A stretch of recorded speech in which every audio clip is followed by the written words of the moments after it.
Welcome to the second season of What's Your Legacy? I'm your host, Yvette Taylor, an estate planning attorney in Pennsylvania. I'm also the author of Stop. What are you waiting for? Your step-by-step guide to estate planning. This season, the estate planning tip will be answers to questions posed by our listeners and others by reaching out to us at ythlaw.com. Today's estate planning question is, if I'm an out-of-state executor to a Pennsylvania will and I'm unable to travel, can I still serve as the executor? In answer to your question, yes, you can still serve as the executor if you're unable to travel to Pennsylvania to get sworn in as the executor. You would have to get sworn in at a local Register of Wills office in the county and state where you live.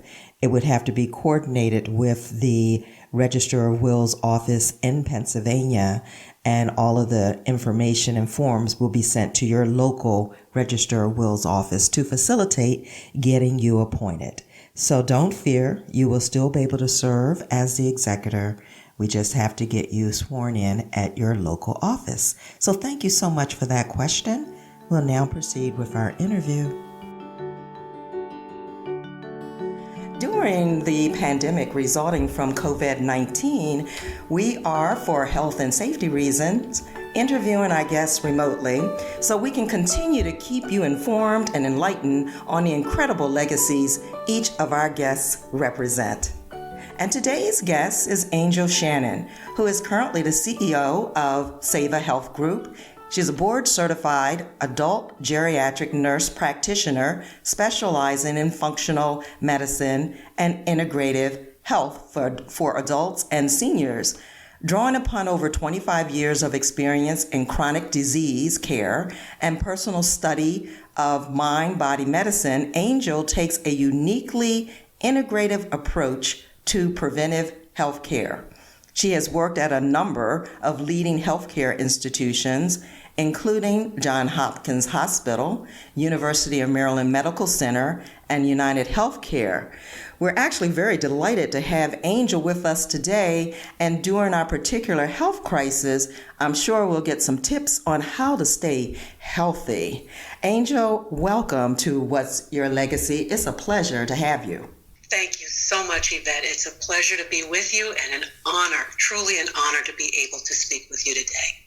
Well, I think we're going to learn a lot from you, especially as it relates to healthcare and your integrative practice. I know I work a lot with seniors in the work that I do in estate planning. And so as part of the listening audience, I'm sure that they will get some tips to take away, as all of us will, from your extensive medical background and then your own personal involvement in dealing with natural health.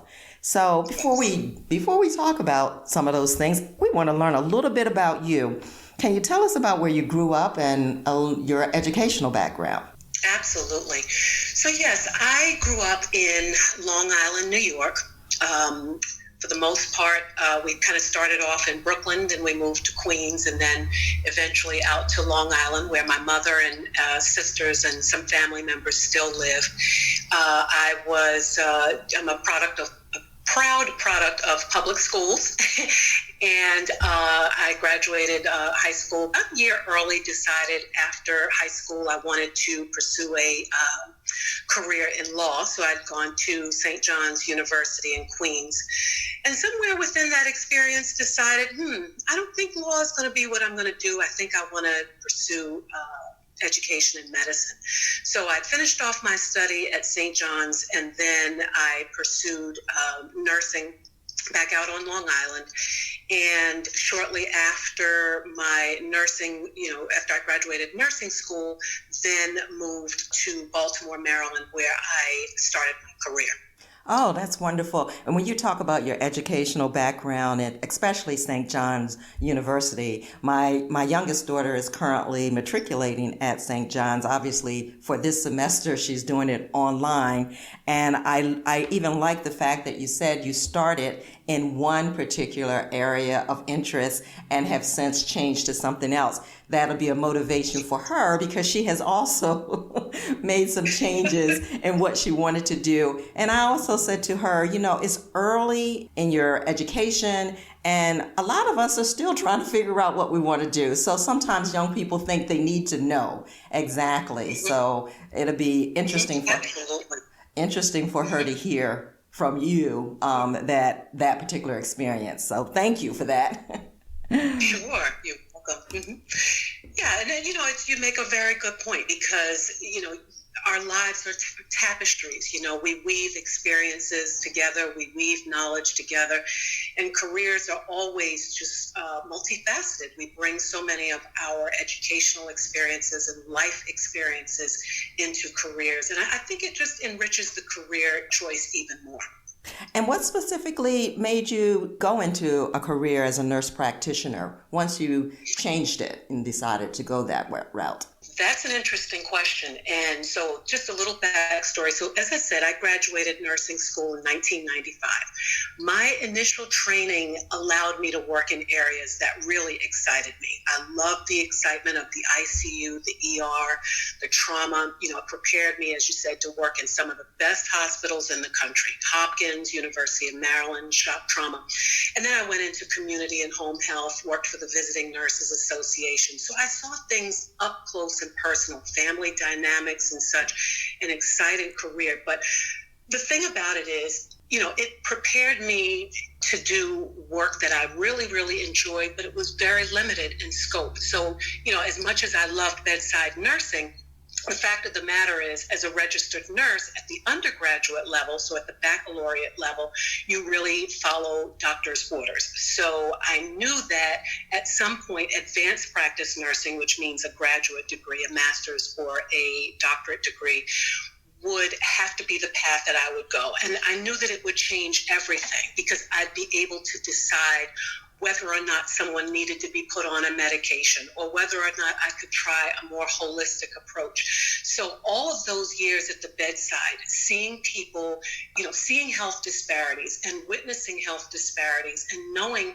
the treatment, pathway, which was always medication or always something allopathic, and knowing that my background was more integrative and holistic, I knew I wouldn't be able to, write prescriptions or order labs or do anything like that to treat people in a more holistic way if I limited myself to the undergraduate preparation. So my thinking was really long-term. It was, what kind of impact do I want to make in the area of health disparities? And what am I going to need? What preparation am I going to need to be able to do that? So it was always that long game thinking that in order to get there, in order to do this, I need to be able to get there. And so that's what triggered, that thinking, that next level thinking, that once I finish this undergraduate, I still need to get that graduate degree to be able to be a prescriber or a treating provider. Well, what I find very interesting in reading about your background, not only your educational background and your intensity in working with some of the finest institutions in the United States, but your upbringing. You talk about how your mother was very holistic in just her way of keeping her family healthy. She was very much into preventative kinds of things, so that I'm not taking my kids to the doctors because they're always sick. And I thought that was just very intriguing. So if you can share a little bit of your mom's secret, because I think that enhances what you decided to do as a professional going forward. You're absolutely right, Yvette. I credit, my humble upbringing. My mom had 6 children. I'm the last of 6 children. She just simply, necessity is the mother of invention. She literally did not have the time, ability, resources to be carting 6 children to the doctor every 5 minutes. She really didn't. And the other thing is, beyond her, they were also my grandparents. They were very, very holistic and living off the land. Every single summer without fail, we were on either the Greyhound bus or the Trailways. We were going to our grandparents for the whole summer, and when we were there, it was not just kicking back and relaxing. We were working. We were tending their 5 acres worth of farmland.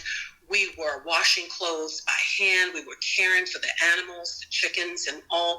So land stewardship and living close to the earth and relying on the medicine of the earth really is just fundamental. I mean, it's foundational to who I am as a person. So you can't separate who you are as a person from who you are as a provider. So who I am as a person shaped who I became as a provider.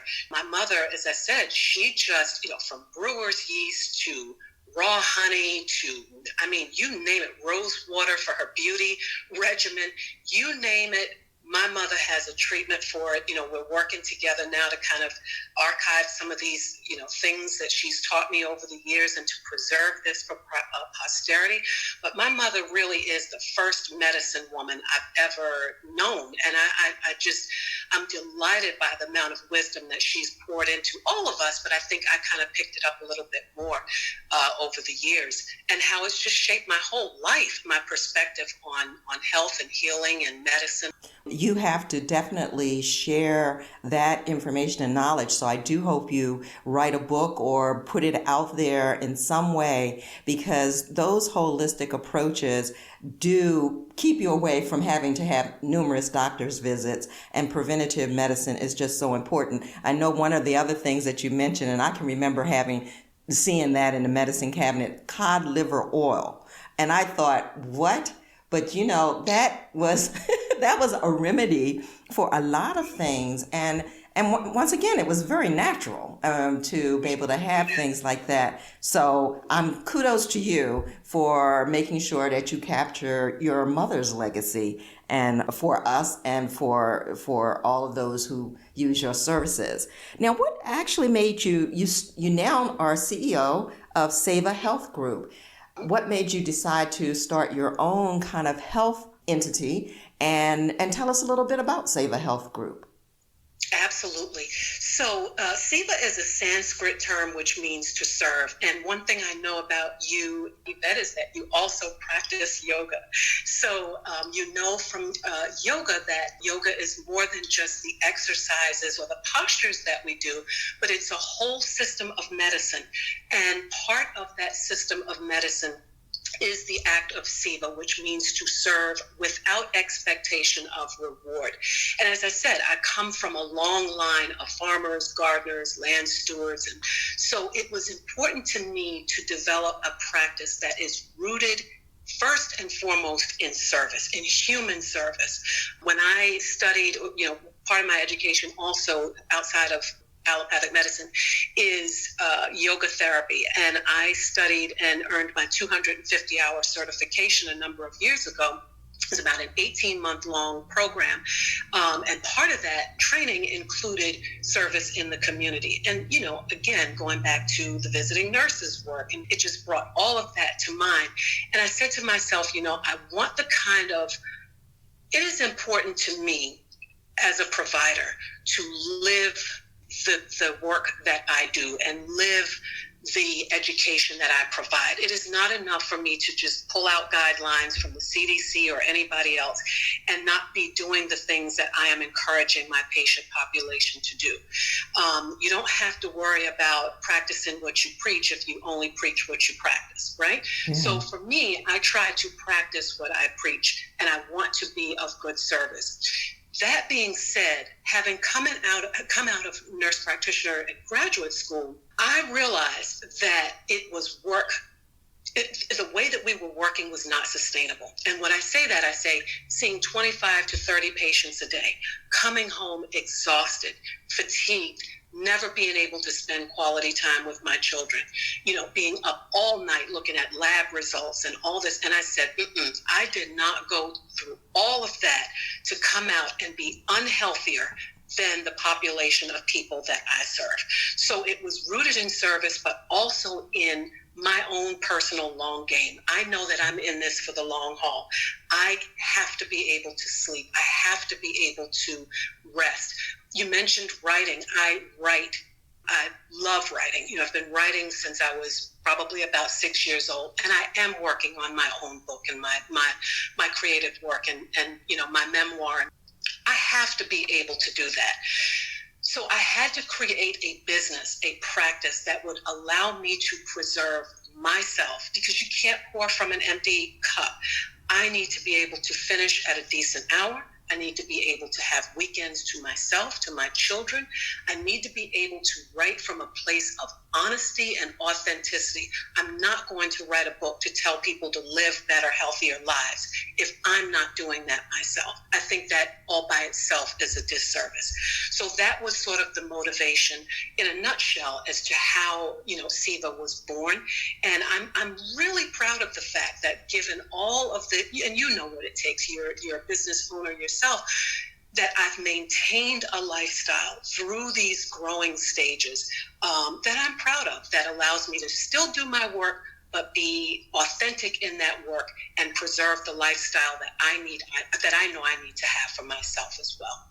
Well, it's wonderful to hear that, Angel, and you're right. When you walk the talk, it makes a difference, and it has an impact on the people that you serve, because they see the difference that it makes in you, and what you're talking about is something that's true to your heart. When you talked about your children, so tell us a little bit about your family. Absolutely. So I have two children. I have a daughter who is 23. She'll soon be 24. And then I have a son who is 19, who will soon be 20. And then my husband, of course, I should mention my husband here. And then I have 5 brothers and sisters. My mother's side, I have 2 brothers and sisters on my dad's side. So I have a really big family, a host of nieces and nephews. But, nothing changes your life like parenting. I will say, if you want to see your life change, you just become a parent. There's reciprocity. I have taught them many things, but I think that they have taught me probably a whole lot more, than I could have ever dreamed to have taught them. Yeah. Well, that's good. Excellent. I know they'll be glad to hear that you give them those kudos to your young people. And when you think about healthcare, and you've been doing this for 25 years, how has it evolved during those years, and for you as a clinician? We are in a very interesting place, a critical place, actually, because, my career, as I said, started out in acute care in the hospital setting. 1995, it was all about JCO, Joint Commission, coming in, setting guidelines and standards for how we're going to work. And back then we had a really, really robust community of independent doctors, in solo or group practice. You knew your doctor by name. But over the years, like many industries, the corporate takeovers and buyouts have changed the landscape dramatically. Many of the independent practices have now been bought out by larger hospital-based corporations. So individual and solo practice is largely like a thing of the past, a relic, if you will. And now you see healthcare systems. So such and such healthcare system, such and such, and wherever there's a system, it's just really another word for a conglomerate. So now we have more healthcare conglomerates, and wherever there's conglomerates, there's fixed pricing. There's less reimbursement, less room for negotiation of reimbursement, especially for the small practices, and ultimately less, choice for consumers. So, doctors now are under, they're under a lot of restraints, not able to practice, the way they once practiced before. And at the same time, we have a shrinking workforce because, as with a young adult, being the parent of a young adult, there aren't many young adults who are really interested in going into healthcare and medicine right now. They're looking at tech careers. They're looking at different things than what we were looking for. So they want more lifestyle choices. They don't want the 2-car, garage and the home and the children and the mortgage and whatnot. A lot want to work remotely and go into tech. So we have an aging and shrinking workforce. with a healthcare system where there are fewer and fewer choices. So what's happening now, and I think what's going to happen in the very near future, even more so, is that, consumers are going to have to be more educated about preventive care, where we started in this conversation. Really, really solidly rooted in preventive care and self-education, about how to preserve one's own health across the lifespan. That's what's going to be more and more important in the days, right now, and of course in the days ahead. Well, and as you talk about right now, given this pandemic, what advice can you share on protecting and caring for ourselves and our families that we have at home with us that we're isolating with? Great question. In my lifestyle coaching, I focus on an acronym that I created called MEDS. Mindfulness, which is mind, body, practice, exercise, diet, nutrition, and sleep. So MEDS. I always say, don't major in the minor things. Focus on these 4 areas that are absolutely critical to leveling up important things in your life, like your immune system, like your sleep, your rest. 70% of the immune system lies in the gut. So you want to be focusing on what you are eating, good gut health. You want to be focusing on your good sleep and rest at night, turning that computer off, because we know that at the cellular level, much detoxification occurs during the sleep hour, more so than the waking hour. So it's not about taking products and things like that, but it's about doing things that are directly going to impact your health at the cellular level, improve your immune system, strengthen your immune system, and really get you to that good place of robust, health. I like this MEDS. S is in Sam, right? Yes, M like Mary, E like Edward, D David, S Sam. So take your meds. You know how people talk about take your medicine? Well, I say take your meds. And that is every day focusing on those 4 key areas. So mind and body, M for mind, and the E is for exercise, D is for diet, and the S was sleep. Okay. Okay. This is really, really good. We are all now quarantined. We're at home, and we can begin to focus on these meds in such a way that when we come out of this, it will be second nature. It'll be a part of what we do. It'll be a part of how we care for ourselves and moving forward. One of the things you mentioned, you talked about diet and how important gut health is. And I've heard and, we've read some things, but from a natural, holistic perspective, what are some of the things that one can do to assist the gut? Oh, that's such a wonderful question. I love this.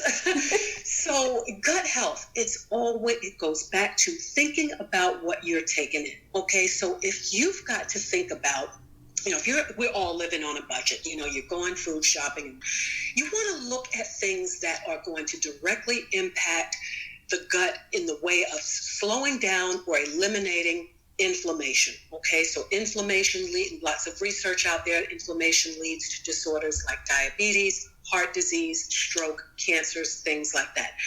Good old greens. Okay, there's nothing like the good old greens, and I'm talking green from the avocado to the collards to the kale to the Swiss chard to wheatgrass. You want to prioritize getting in your green. I would say eat the rainbow, but green and yellows, those are your antioxidants, okay? Those are the things that are going to reduce inflammation, protect, and really increase your load of antioxidants. The other thing about gut health is you want to make sure that you are focusing on your prebiotics and probiotics. So we're talking about fermented foods, things like your sauerkraut, your kefir, your yogurts, things like that. Good old probiotics, because you want a diverse gut bacteria load. So you want those good bacteria that are not only good bacteria, but they also create more good gut bacteria. Because as I said, over 70% of your immune system lies in your gut. Makes sense to focus on gut health above and beyond anything else. Wow.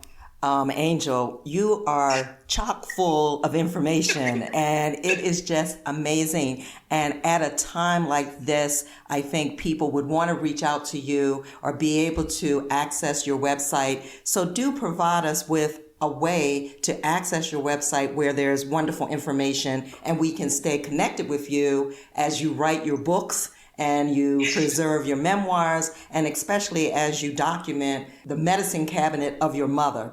So how do we reach out to you? Absolutely. So a couple of things I offer right now, especially during this pandemic, a free discovery call. Absolutely free. 20 minutes on the phone to just talk about what it is you'd like to achieve in your life, how you'd like to get there, and how I can be of support to you. No obligation at all. You can reach out to me several ways to schedule that discovery call. One would be just giving a phone call at 410-299-3803. The other would be if you wanted to schedule it online, and that would be bit.ly discovery call with Angel. And that's B like boy, IT.ly,